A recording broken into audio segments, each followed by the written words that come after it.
మహబూబాబాద్ జిల్లా తొర్రూరు మున్సిపల్ పరిధిలోని ప్రజలకు తాగునీరు అందించే ఉద్దేశంతో సంబంధిత అధికారులు కేంద్రంలోని స్థానిక యతిరాజారావు పార్కులో వాటర్ ట్యాంక్ నిర్మాణం కోసం జేసీబీలతో పూడికతీత పనులు చేపడుతూ ఉండగా పార్కులోని కొంతమంది స్థానిక వాకర్లు ఆ నిర్మాణ పనులను అడ్డుకోవడం జరిగింది.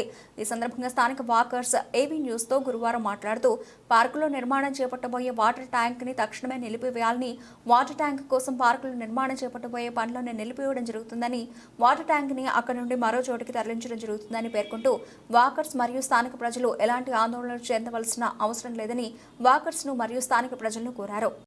తొర్రూరు పట్టణ కేంద్రంలోని స్థానిక యతిరాజారావు పార్కులో కొత్తగా తొర్రూరు పట్టణ ప్రజల కోసం వాటర్ ట్యాంక్ నిర్మిస్తున్నారు సార్.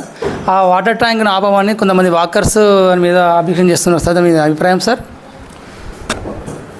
మన పట్టణంలో అమృత్ వాటర్ స్కీమ్ కింద దాదాపు 25 కోట్లు శాంక్షన్ అవడం జరిగింది.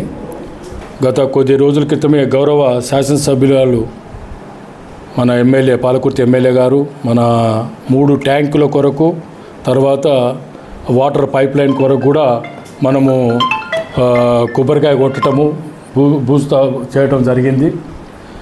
అందులో భాగంగా ఫస్ట్ మన అంగడి ప్రాంతంలో మనం ఆల్రెడీ ఒక ట్యాంకుకు మనము అక్కడ వర్క్ మొదలు పెట్టడం జరిగింది. దాని తర్వాత యతిరాజారావు పార్కులో ఇప్పుడు మొదలుపెట్టిండ్రు. కానీ కొన్ని కారణాల వల్ల చాలామంది వాకర్స్ అసోసియేషను, చాలా యూత్ అసోసియేషన్స్, ప్రెస్ మీడియా వాళ్ళు, ప్రింట్ మీడియా వారు కూడా వారి ఒపీనియన్స్ రాయటం జరిగింది.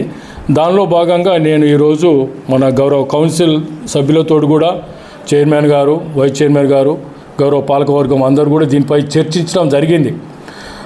దాన్ని కొద్దిగా కొన్ని రోజులు దీన్ని పక్కన పెట్టేసి కొన్ని ఏరియాలు ఇంకెక్కడైనా ఐడెంటిఫై చేసేసి మనం ఆ వర్క్ స్టార్ట్ చేయడానికి కూడా గౌరవ సభ్యులు ఆమోదం తీసుకోవడం జరిగింది. కానీ మరి ఒక పబ్లిక్ హెల్త్ మన డిఈ గారు, మన రంజిత్ గారితో కూడా నేను పర్సనల్గా మాట్లాడడం జరిగింది. వారి యొక్క ఒపీనియన్ కూడా సరే సార్, దాని మీద ఉన్న మరి కొన్ని కారణాలు కొన్ని వస్తున్నాయి కాబట్టి, ఇబ్బందులు అవుతున్నాయి కాబట్టి వేరే ప్లేస్ని కూడా ఐడెంటిఫై చేసేసి ఇంకో దగ్గర కూడా మనం గౌరవ ఎమ్మెల్యే గారు కూడా చెప్పేసి ఆ కాంట్రాక్టర్ను వేరే షిఫ్ట్ చేసేసి చేద్దామని కూడా వారు మాకు హామీ ఇవ్వటం జరిగింది.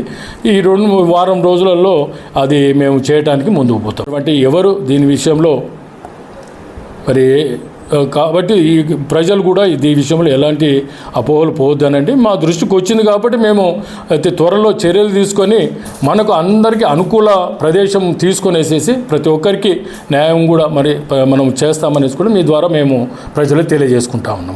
ట్యాంక్ కడతారనే ఉద్దేశంతో వాళ్ళకి ఒకటి ఫీలింగ్ ఉన్నది సార్. దాని మీద అభిప్రాయం? అలాంటిది ఏం లేదండి, వారి అందరి అభిప్రాయం మీదే. ఇప్పుడు మనకు కూడా పట్టణ ప్రజల కొరకు ఏర్పాటు చేసిన మంచినీటి సౌకర్యం ఇది. మనం గతంలో మరి ఎన్నో ఇబ్బందులు పడుతూ ఉన్నాము. గవర్నమెంట్ మనకు ఒక పెద్ద ఆపర్చునిటీ, ఒక అమృత్ స్కీమ్ కింద దాదాపు 25 కోట్ల రూపాయలు రావాల్సి వచ్చినవి కాబట్టి దాన్ని కూడా మనం ఉపయోగించుకునేసి మనం సరే వారి యొక్క అభిప్రాయాలు కూడా మేము తీసుకుంటాము. ఎవరికి ఇబ్బంది లేకుండా వారికి మన పట్టణ ప్రజలకు కూడా అక్కడ మన వాకర్స్ ఆ పిల్లలకు ఎలాంటి అసౌకర్యం లేకుండా మేము కూడా చూస్తామనేసి మీకు సభ ఇది మీ ద్వారా మేము తెలియజేసుకుంటాము. గత 2 రోజుల కింద వాకర్స్ ఏమన్నారంటే పని ఆపకుంటే ఆందోళన కార్యక్రమం చేపడదామని అన్నారు. అలాంటిది ఏం లేదండి. మేము అందుకే మేము మా దీనికి సంబంధించిన పబ్లిక్ అయితే ఈ గారితో మేము మాట్లాడడం జరిగింది. వారు కూడా ఈ వీక్లో మేము విజిట్ చేస్తూ ఉన్నారు. మేము వేరే ప్లేస్కు షిఫ్ట్ చేయడానికి మేము మీ ద్వారా మేము తెలియజేసుకుంటాము. ఓకే అండి. కమిషనర్ గారు వాటర్ ట్యాంక్ విషయంలో ఎలాంటి వాకర్స్ ఎలాంటి ఆందోళన కార్యక్రమాలు చేపట్టదంటున్నారు. దాని త్వరలోనే అక్కడ షిఫ్ట్ చేసి ఏరే కాడ కట్టిస్తానికి ఏర్పాటు చేస్తామని చెప్తున్నారు. Mohammed Aamir, AV news.